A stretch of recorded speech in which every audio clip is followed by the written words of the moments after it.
আল্লাহ বলেছেন যদি কোনো বান্দিরা নিসফু মিন শাবান, এই শাবানের রাত্রিতে যে বান্দা আমি আল্লাহর জন্য ইবাদত করলো, যে বান্দা রাত্রিতে আমি আল্লাহর জন্য আমি আল্লাহর কাছে নিজের গুনাহের খাতা ক্ষমা করার জন্য আমি আল্লাহর কাছে কান্নাকাটি করলো, আমি আল্লাহ ওই সমস্ত বান্দা বান্দিদেরকে মাফ করব।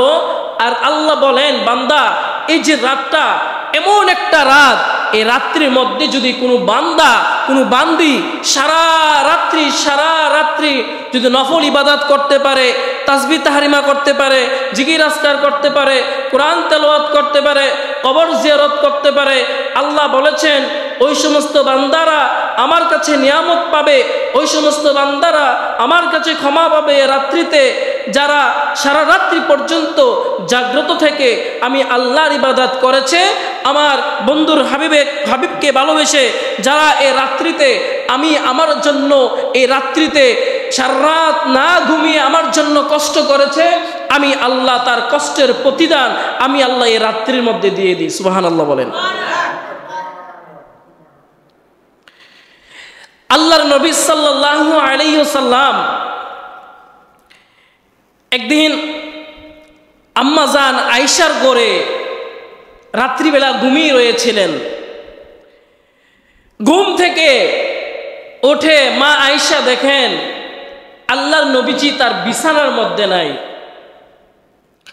মা আয়েশা রাত্রি গভীর রজনীতে বাতি লাগাইয়া অন্ধকার রাত্রে সারা এলাকা খুঁজতে তছনছ করে লাইছে, নবীজিরে কোথাও খুঁজে পাইতেছে না। শেষ পর্যন্ত মা আয়েশা আল্লাহ নবীকে জান্নাতুল বাকিতে দেখলেন। জান্নাতুল বাকিতে দাঁড়াইয়া আমার পেয়ারা হাবিব আল্লাহর নবী সাল্লাল্লাহু আলাইহি ওয়াসাল্লাম ওই জান্নাতুল বাকিতে দাঁড়াইয়া উম্মতের জন্য দোয়া করতেছে, আর ওই কবরবাসীর জন্য দোয়া করতেছে, আর চোখের পানি ফেলায় কাঁদতেছে। এ আল্লাহ, তুমি যে রাত্রি দিয়েছো এটা একটা ভাগ্য রজনী রাত। আল্লাহ, আমি তোমার হাবিব, আমি তোমার কাছে প্রাণ ভরে ভিক্ষা চাচ্ছি।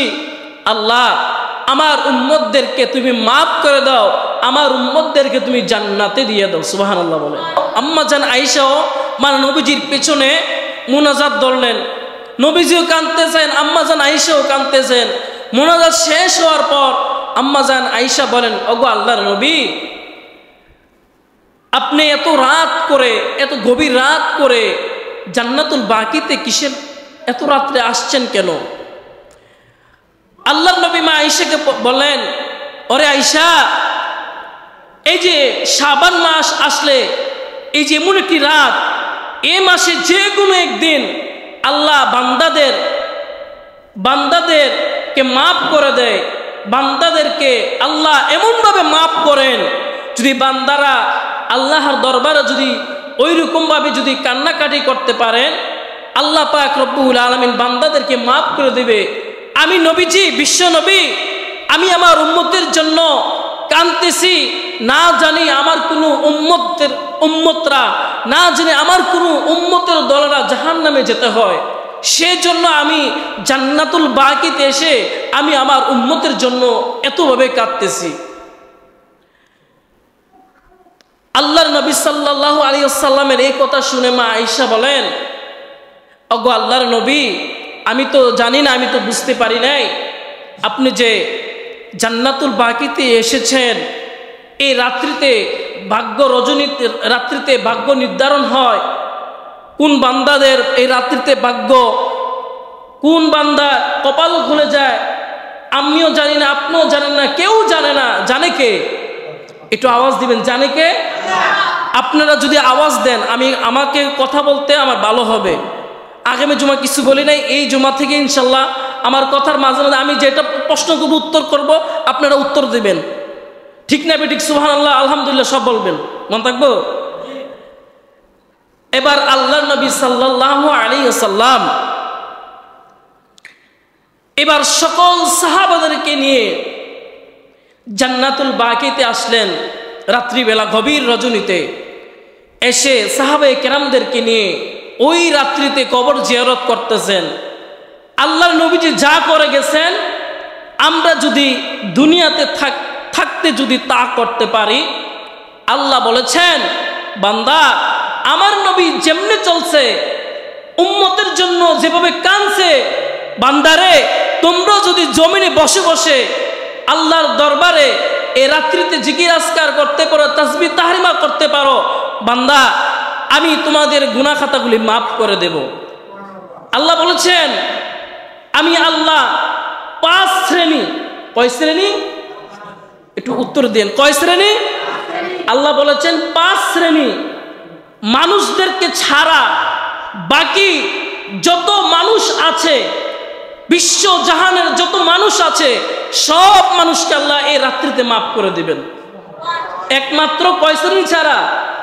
একমাত্র 5 শ্রেণী ব্যক্তি ছাড়া। তারা কারা?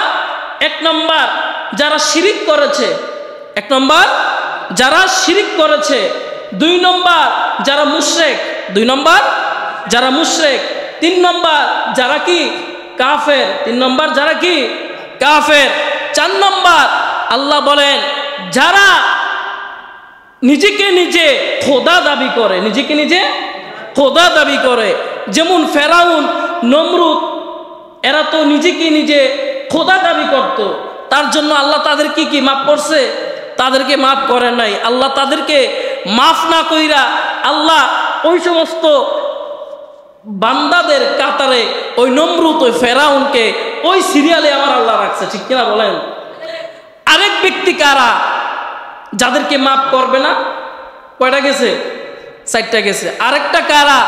তারা যারা দুনিয়ার মধ্যে টাকা লেনদেন মানে সুদে টাকা লাগাইছে, বুঝুন তো, 1 টাকারে 10 টাকা করছে, 100 টাকারে 200 টাকা করছে, যারা সুদে কারবার করছে, যারা সুদ খায়, যারা ঘুষ খায়, আর যারা দুনিয়াতে যাদের মা নাই বাবা নাই, ওই সমস্ত এতিম সন্তানদের উপরে অত্যাচার নির্যাতন করেছে, ওই সমস্ত ব্যক্তিদেরকে আমার আল্লাহ বলেছেন আমি ওই সমস্ত ব্যক্তিদেরকে এই নিষ্কমি শাবান, এই শাবানের রজনীতে, এই রাত্রিতে ওই বান্দা যদি আমার কাছে চোখের পানি ছেড়ে ছেড়ে ছেড়ে ছেড়ে যদি কান্দে, আমি আল্লাহ ওই বান্দাকে মাফ করবো না। কয় শ্রেণী গেছে? কয় শ্রেণী? 5টা গেছে। এই 5টাকে মনে রাখেন, খেয়াল রাখেন, মনে রেখে খেয়াল রেখা সামনের দিকে একটু চললেন। আপনি যদি ডান দিকে চলেন, ডান দিকে চললে ডান দিকের মানুষের সাথে জান্নাতে যাবেন। আর যদি আপনি বামপন্থী চলেন, আপনিও বামপন্থীর মানুষের সাথে জাহান্নামে যাইতে হইব। আপনি একটু চিন্তা ভাবনা করে দুনিয়াতে চললেন, আপনি কিভাবে চলবেন, কোন দিকে চলবেন? কোরবানির মৌসুমে খন্দকারের বেটা কুরবানি গরু কেনার জন্য রাস্তা দিয়ে রওনা হলেন, বাজারে যাবে গরু কেনার জন্য। পথিমধ্যে রাস্তার মধ্যে মসজিদের ইমাম সাহেবের সাথে ওই খন্দকারের বেটার দেখা হয়ে গেল। তো ইমাম সাহেব জিজ্ঞাসা করলেন, খন্দকারের বেটা কোথায় যাচ্ছেন? উনি বলতেছেন কুরবানির গরু কেনার জন্য বাজারে যাচ্ছি। তো ইমাম সাহেব বললেন, আপনি যে কুরবানি গরু কেনার জন্য বাজারে যাচ্ছেন, আপনি যে ইনশাল্লাহ বললেন না? খন্দকারের বেটা কয়, ইনশাল্লাহ কুম, আগে গরুটা কিন্না বাইক লই আইলো, এরপর ইনশাল্লাহ কুম, যে কিন্না সারছি।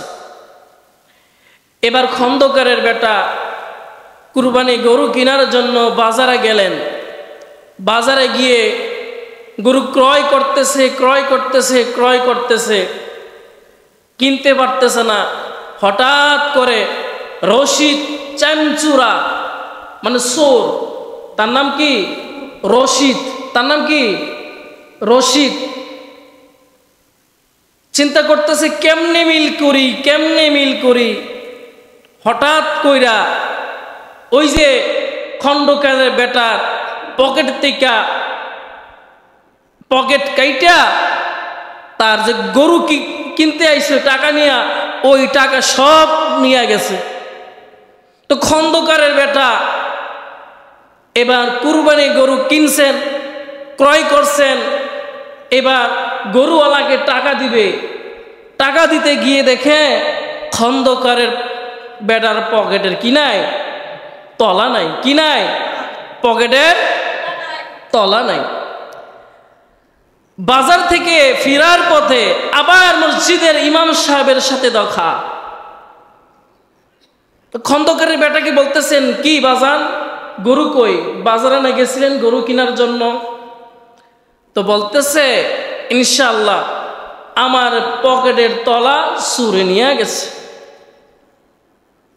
তো তদ্রূপ আমরাও যে কোনো কিছু করতে যাই, যাই করি, আমরা কারুর বাড়িতে বেড়াইতে যাই, খানা পিনা খাইতে যাই, দাওয়াত খাইতে যাই, কাজকর্ম করতে যাই, রাস্তা দিয়ে যেখানে যাই, কারোর সাথে যদি আমাদের দেখা হয়, যেমন কথায় কথা আমি বলি, আপনাদের এলাকার মুসল্লিরা, এই যে আমি আসছি আজকে 15 দিন 14 দিন হয়, আমাকে দেখলে বলে, হুজুর কেমন আছেন, আপনার খাওয়া দাওয়া কিরকম চলতেছে, আপনার কষ্ট হচ্ছে না তো? তো আমি উত্তর দিই কি, আলহামদুলিল্লাহ, আমার কোনো কষ্ট হচ্ছে না।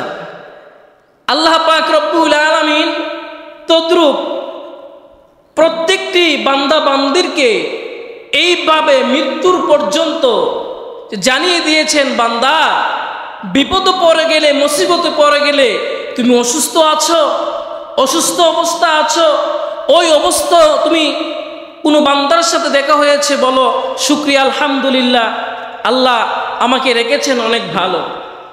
অনেকে কারোর সাথে দেখা হলে কয়, কিসের ভালা, জিফুত লইয়েই তো কষ্টতে আছি। একটা বড় ছেলে ঢাকা ইউনিভার্সিটিতে পড়ে, মাসে তার টাকা দিতে হয় 20,000। ছোট মাইয়ারা এবার কলেজে পড়তেছে, তার টাকা দিতে হয় মাসে 10,000। এমনি এমনি করে 50,000 টাকা জায়গা, নিজের চিকিৎসা করবো কিভাবে? এরকম কথা বলে না, আছে না নাই? যে বলে, বহুত আছে বলে। বলবো, বাবাজি আপনি যে অসুস্থ অবস্থা হয়ে নিয়েছেন, আছেন, আপনি যেভাবেই থাকেন না কেন, আল্লাহর কাছে আপনার শুকরিয়া আদায় করতে হবে। নিয়ামতের শুকরিয়া যদি আদায় করেন, আল্লাহ পাক রব্বুল আলামিন আপনার ওই ঘরের মধ্যে বরকত দিবেন কে? আমার আল্লাহ আপনার ঘরে বরকত দেবেন।